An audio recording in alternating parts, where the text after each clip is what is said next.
And the singer-songwriter Gotye has dominated this year's ARIA Awards. The Melbourne musician took out 4 gongs, including Best Male Artist and Best Pop Release. And mind you, this was the 2nd year in a row. His collaborator on that big hit, somebody that you used to know, Kimbra, has also won back-to-back ARIAs for Best Female Artist, and the Wiggles were awarded Best Children's Album for a record 11th time. Zan Rowe, the host of Mornings on Triple J, says that last night's awards had a different feel to last year. Not really. I mean, the ARIAs is a strange beast because the cutoff for albums that are eligible is actually pretty early in the year. It's around May or August, sometime in between there. And so a lot of the albums that we've lived with for quite a long time are actually now just available as being nominees for Album of the Year. That's why we have Gotye, who won a lot of awards last year for the song Somebody That I Used to Know, and now this year is time for the album to come out and get its awards. And it did, as you heard, 4 awards, the leader of the pack for a great independent Australian pop album, and Wally DeBacker looking very chuffed and maybe even a little bit surprised about the love he got, not only critically but also the popular vote, and winning Best Live Act Award. So a really great night for Gotye. I wasn't surprised. I was really glad that everyone else was in the same mindset as me when they were voting for Gotye, because it was a really great record. And Yothu Yindi was inducted into the ARIA Hall of Fame. That was a really great moment in the ceremony, wasn't it?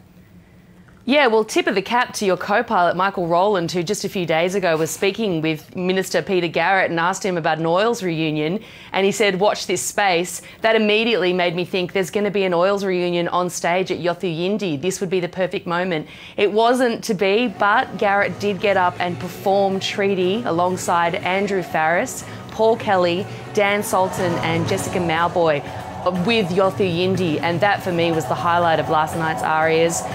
Not only to see Peter Garrett dance once again on stage, but also just to see such an incredible song that's both a pop song that you can dance to and has a big message that still rings true in history and today. So that for me at the halfway point of the ARIAs was the big highlight, and Garrett can still move.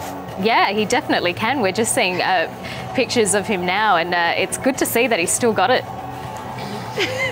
Yeah, you know, he might have been wearing a suit, but I think that he was harking back to his Midnight Oil days, and you never know, there could be a reunion in it yet. This could have been the spark to ignite the flame of the Midnight Oils reunion. And Zan, just quickly take us through some of the Fringe winners.